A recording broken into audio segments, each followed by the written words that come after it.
aux ambassadeurs, Grace a réussi à sauver sa place dans l'aventure grâce au tirage au sort. Mais une fois de retour face à ses camarades, l'aventurière a préféré abandonner Koh Lanta, le feu sacré, désireuse de retrouver sa famille. C'est du jamais vu dans l'histoire de Koh Lanta. Alors qu'elle avait tiré la boule blanche face à Quentin aux ambassadeurs, Grace a décidé d'abandonner l'aventure une fois arrivée sur le camp de la tribu réunifiée, ce qui a permis à Quentin de réintégrer le jeu. Une décision mûrement réfléchie pour l'aventurière, qui ne la regrette absolument pas. Car après des jours de survie, elle a pu retrouver son mari et ses enfants, qui lui manquaient tant. Voici.fr, Grace, quelle aventure. Jamais on n'aurait pu imaginer une telle issue pour vous. Grace, c'est mes talents de comédienne qui ont fait ça. Je suis peut-être plus comédienne que guerrière. Oui, car dans votre portrait, on vous dépeint comme la guerrière de cette aventure. Et quand on pense à un guerrier, on imagine quelqu'un qui ne baisse pas les armes. Et au final, l'amour que vous portez à votre famille a eu raison de vous. C'est exactement ça. Je suis partie guerrière et je suis revenue plus maman que guerrière. À la maison, je suis guerrière mais avec mes racines, mes piliers. Cette aventure m'aura servi de leçon. Je suis peut-être beaucoup plus fébrile sans mes fils, sans mon mari, sans mes proches. Vous êtes moins forte sans eux ? J'ai été forte dans les épreuves, mais mentalement plus ça allait, plus je subissais.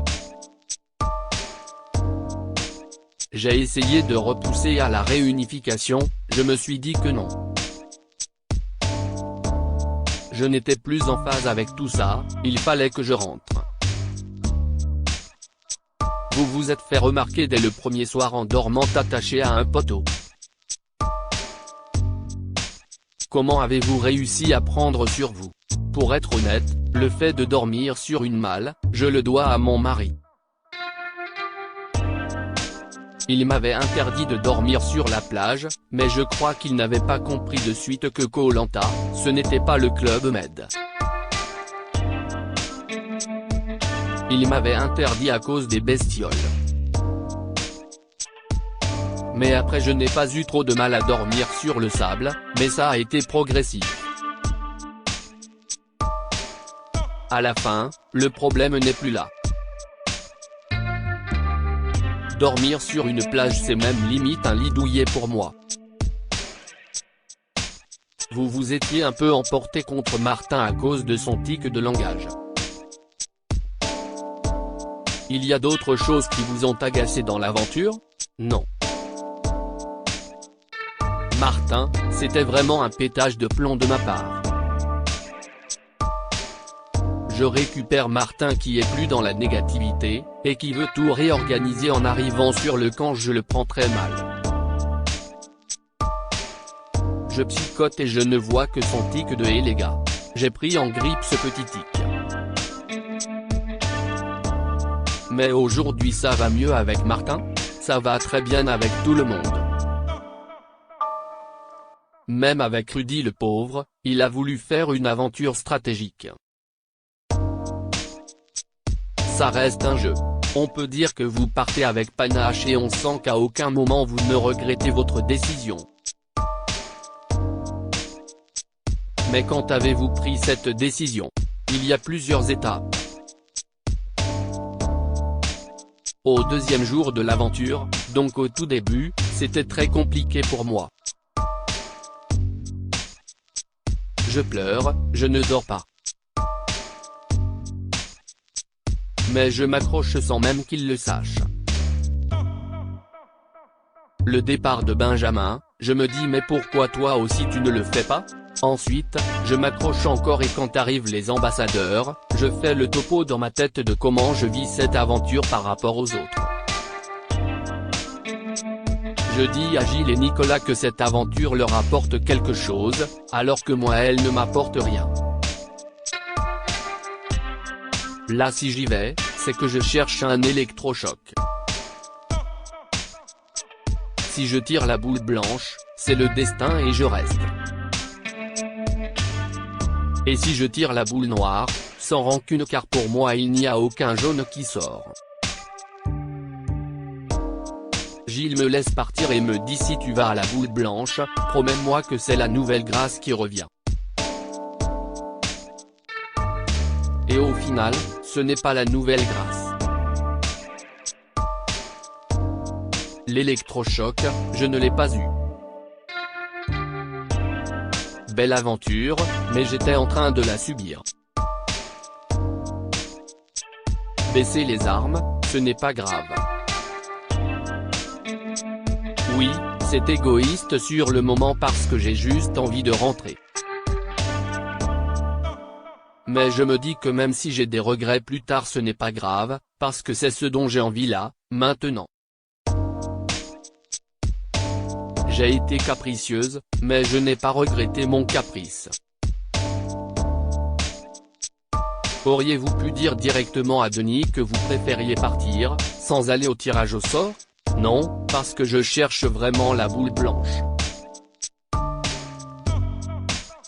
J'attends vraiment l'électrochoc. Je me dis que si je tire cette boule, ok j'y vais. Donc je la tire. Et j'avais envie de dire à Quentin de ne pas prendre la peine d'y aller, parce que cette aventure je la vis mal. Sauf que je n'ai pas envie de le dire, parce que je ne sais pas encore quelle décision je vais prendre. Je tire cette boule et je la jette en l'air parce que je parle à mes parents et ils m'envoient un signe. Et fait chier quoi, enfin non. Le temps qui se passe entre le temps où les ambassadeurs se terminent et le retour sur le camp, je demande à voir quelqu'un de la prod. Quoi qu'il se passe, même si je perds à une épreuve, il va falloir que j'endure pendant encore 3 semaines. C'était trop compliqué. C'est incroyable, parce que quand on vous voit jeter cette boule blanche en l'air on se dit que c'est exactement comme ça que ça devait se passer. Et en fait, au fond de vous, vous étiez anéanti. C'était juste un signe que m'ont envoyé mes parents. Je la jette en l'air et je la pose sur la table. Mais ce n'est même pas à Quentin que je pense. Vous êtes arrivé pleine d'espoir face à Quentin aux ambassadeurs, persuadé qu'en tant qu'ex-jaune il allait vous suivre. Finalement non. Que se passe-t-il dans votre tête quand vous réalisez qu'il est finalement un rouge pur et dur? Je pense qu'en fait, il a juste donné une parole et qu'il veut la tenir. Là où je lui en veux, c'est qu'il avait tout. Il avait un collier en plus. Donc il avait tout pour aller beaucoup plus loin dans l'aventure. Et là où je suis têtu, il l'a été encore plus que moi. Donc c'est vrai, je ne le laisse pas parler. Et il me tient tête, donc je ne comprends pas. Grace raconte ses retrouvailles bouleversantes avec ses enfants au moment d'annoncer votre décision, vous vous excusez auprès de Gilles. Pourquoi? On s'apporte beaucoup mutuellement. Là où il m'en veut, c'est que si je lui avais vraiment dit que ça n'allait pas, je pense qu'il aurait pu trouver les mots. Mais là, c'est comme un coup de massue. Je sais que ça va être compliqué parce que c'est mon coup de cœur de l'aventure. c'est la personne la plus humaine que je connaisse dans cette aventure, la plus sensible, la plus respectable. Il est entier. Je le vois mal faire des fourberies ou de grosses stratégies. Je sais que là je lui mets un coup. C'est compliqué. Ne craignez-vous pas qu'avec votre départ les ex-jaunes soient en danger? J'y pense seulement après, mais plusieurs jours plus tard. Je me dis qu'ils vont peut-être être en infériorité numérique. Mais c'est pas grave, c'est le jeu. Pour moi, Fred est jaune.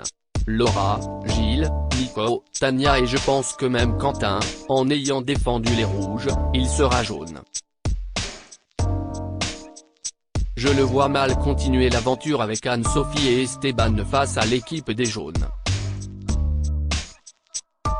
En termes d'alliance, j'imagine que vous n'avez aucun regret de ne pas faire partie du jury final. Rire, ah non non, aucun.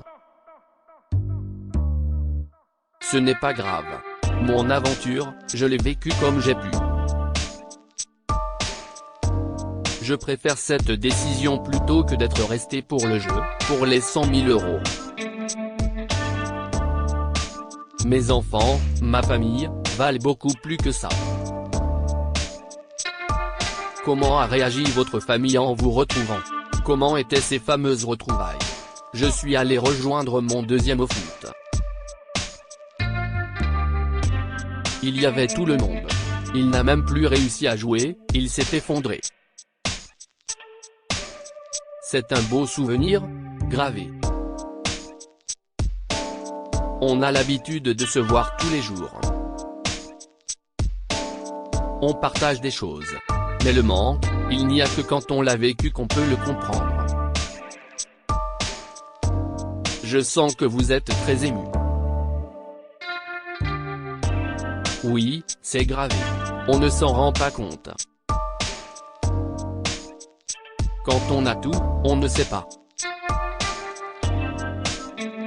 C'est quand on a perdu tout ce qu'on a qu'on sait ce qui nous manque. Votre famille a compris que vous aviez abandonné pour eux? Ils le savent. Mon mari, là en voyant les diffusions, il ne pense pas que je vais partir. Mais il me connaît. Il sait que je ne montre jamais mes émotions. Et quand il voit tout ça, il sait qu'il vaut mieux que je prenne la décision de me taire ou de partir. Et les enfants, ils ont des paillettes dans les yeux quand ils voient tout ça. Le grand, ça a été un peu plus compliqué. Il comprend mieux maintenant qu'il voit. Mais sur le moment il n'a pas compris, il m'a dit pourquoi t'as été faire ça si c'est pour abandonner. Mais comme je lui ai dit, on abandonne dans un jeu mais maman n'abandonne pas comme ça dans la vie de tous les jours. J'imagine donc que vous ne seriez pas tenté par une nouvelle saison de Koh-Lanta? Rire, j'irai s'il y a un appel à la famille. Il faudrait que je sois beaucoup moins entière. Mais là, c'est beaucoup trop tôt.